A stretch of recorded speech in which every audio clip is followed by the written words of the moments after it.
one of our major trade shows, the IBTM in Barcelona every year in November. And imagine my surprise to hear that Australia, IMC19, and that event won the Collaboration Award from IAPCO. We're very delighted to host this celebration today. When we collaborate to compete, we are formidable on the world stage. It's because we identify the key events and the leaders that are renowned globally, and we showcase ourselves to the world. The Organising Committee deserve recognition for their vision.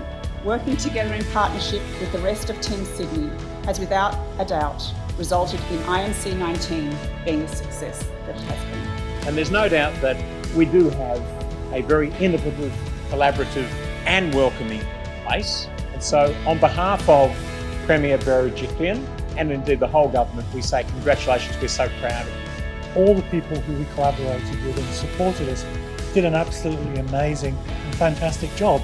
So we really gave IMC Conference Series the best meeting they ever had.